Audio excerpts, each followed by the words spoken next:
تو اس عورت نے جواب دیا ہاں میں اس سے ناراض ہوں، میں اپنے بیٹے سے ناراض ہوں۔ تو آپ صلی اللہ علیہ وآلہ وسلم نے اس سے پوچھا ناراضگی کی وجہ کیا ہے؟ تو اس عورت نے جواب دیا کہ علقمہ سے مجھے دینی لحاظ سے کوئی شکوہ نہیں ہے، کوئی گلہ نہیں ہے، کوئی شکایت نہیں ہے۔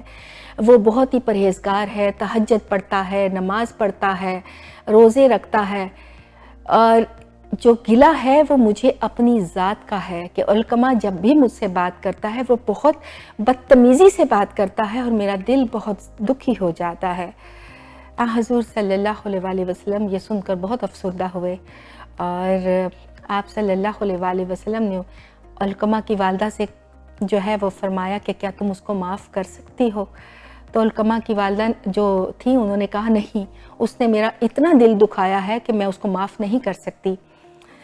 تو حضور صلی اللہ علیہ وآلہ وسلم نے کہا کہ لکڑیاں لائی جائے اور علقمہ کو آگ جلا کر اس میں ڈال دیا جائے۔ تو اس عورت نے فوراً تڑپ کر کہا کیا میرے بچے کو آگ میں ڈال رہے ہیں؟ تو آپ صلی اللہ علیہ وآلہ وسلم نے فرمایا کہ یہ اس جہنم کی آگ سے بہتر ہے جو میں اس کو یہاں پہ جلا دوں۔ اگر تم معاف نہیں کرو گی تو وہ جہنم کی آگ میں جلے گا۔ تو اس عورت نے جب یہ سنا تو یہ کہا کہ نہیں، میں اپنے بیٹے کو جہنم میں جاتے ہوئے نہیں دیکھ سکتی۔ تو آپ صلی اللہ علیہ وآلہ وسلم نے فرمایا کہ تو پھر تم اپنے بیٹے علقمہ کو معاف کر دو، اس کا آخری وقت ہے اور وہ کلمہ نہیں پڑھ پا رہا۔ اس عورت نے اسی وقت اپنے بیٹے علقمہ کو کہا کہ میں تمہیں معاف کرتی ہوں، سچے دل سے معاف کرتی ہوں۔ جیسے ہی اس نے علقمہ کو معاف کیا، علقمہ نے کلمہ پڑھا اور اللہ کو پیارا ہو گیا۔ تو ناظرین، یہاں سے آپ اندازہ کیجئے کہ ماں کی ناراضگی رب کی ناراضگی ہے، اور جو ماں کی دعا ہوتی ہے وہ جنت کی ہوا ہوتی ہے۔ جی ہاں، جس نے اپنی ماں کی خدمت کی سمجھے دنیا میں ہی اس کو جنت مل گئی۔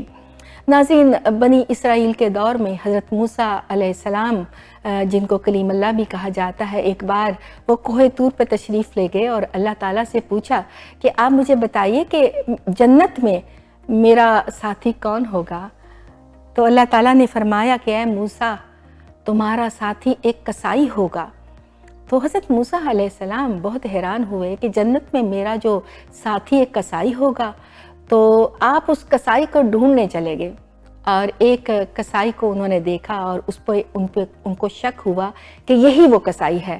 تو آپ دور سے اس کسائی کی حرکات و سکنات غور سے دیکھتے رہے، اور کوئی غیر معمولی بات اس میں نظر نہیں آئی۔ دیکھا وہ اپنا جو ہے وہ گوشت جو ہے وہ بیچ رہا ہے، اور جب اس کا کام ختم ہو گیا تو اس نے یوں کیا کہ ایک گوشت کا ٹکڑا لیا، اس کو ایک تھیلے میں ڈالا اور گھر کی طرف چل پڑا۔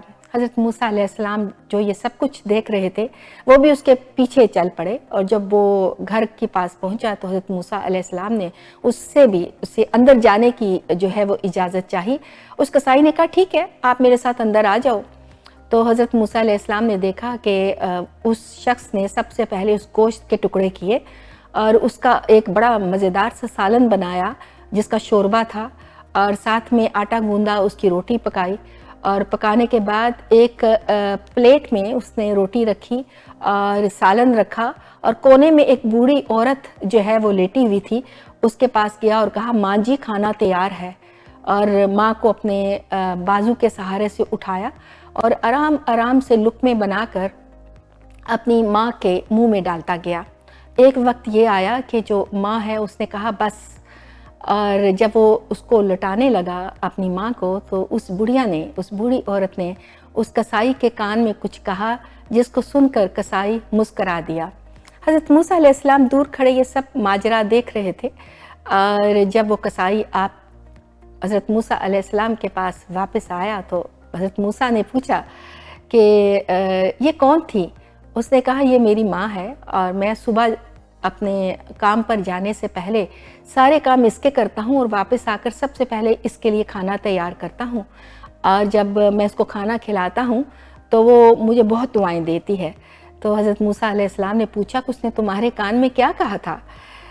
تو ناظرین، وہ کسائی نے کہا کہ میری ماں ہے اور اس کو پتہ نہیں ہے، تو وہ مجھے یہ دعا دیتی ہے کہ میں تم سے اتنی خوش ہوں کہ اللہ جنت میں تجھے موسیٰ علیہ السلام کا ساتھی بنائے۔ تو آپ خود سوچیں کہ موسیٰ کلیم اللہ کہاں اور میں کسائی کہاں۔ تو یہ بات سن کر حضرت موسیٰ علیہ السلام کی آنکھوں میں آنسو آ گئے، اور آپ نے اس کسائی سے کہا کہ سمجھو تمہاری ماں نے دنیا ہی میں تمہارا کام جو ہے وہ بنا دیا۔ تو ناظرین اندازہ کیجئے کہ ماں کی کس قدر اہمیت ہے، اور ماں جو ہے اس کے پیروں تلے جنت ہے، اس کی دعا جنت کی ہوا ہے۔ اور کوشش کیجئے کہ اپنی جو والدہ ہیں، ویسے تو والدین دونوں کو ہی جو ہے وہ آپ کو ناراض نہیں کرنا چاہیے، لیکن خاص طور پہ اپنی والدہ کا بہت خیال رکھیے۔ حضور صلی اللہ علیہ وآلہ وسلم سے ایک بار کسی صحابہ نے پوچھا کہ قیامت کب آئے گی؟ تو آپ صلی اللہ علیہ وآلہ وسلم نے جواب دیا کہ مجھے کیا معلوم ہے۔ تو صحابہ نے پوچھا کہ کوئی اس کے سمٹمز آپ بتائیں۔ تو انہوں نے بیٹیوں کے بارے میں کہا کہ بیٹیاں چونکہ اپنی والدہ کے بہت ہی کلوز ہوتی ہیں، اور بیٹیاں اپنی والدہ کی بہت خدمت کرتی ہیں، لیکن حضور صلی اللہ علیہ وآلہ وسلم نے بہت ہی افسردہ ہو کر کہا کہ جب بیٹیاں بھی اپنی والدہ کو بے عزت کرنے لگیں تو سمجھو قیامت جو ہے وہ قریب ہے۔ تو ناظرین قرآن حکیم میں 5 بار اللہ تعالیٰ نے جہاں جہاں اپنے حق کا ذکر کیا ہے، وہیں پر والدین کے حق کا ذکر کیا ہوا ہے۔ تو میں آج کی ساری باتیں، چونکہ آج آپ سب لوگ مدرس ڈے منا رہے ہیں اور اللہ تعالیٰ آپ سب کو خوش رکھے، تو ہماری تو جو مائیں ہیں ان کا ہر روز مدرس ڈے ہونا چاہیے۔ صبح جب آپ جاب پہ جائیں تو اپنی والدہ سے مل کے جائیں تو آپ دیکھیں کس خوبصورتی سے وہ آپ کو دعائیں دیتی ہیں، اور جب واپس آتے ہیں تو بھی اپنی والدہ سے سب سے پہلے ملیے اور دیکھیے وہ آپ کو کتنی دعائیں دیتی ہیں، اور یہی دعائیں آپ کو جنت میں لے کے جائیں گی۔ تو اللہ تعالیٰ ہم سب کے والدین کا سایہ جو ہے وہ ہمارے سروں پہ سلامت رکھے، اور ہمیں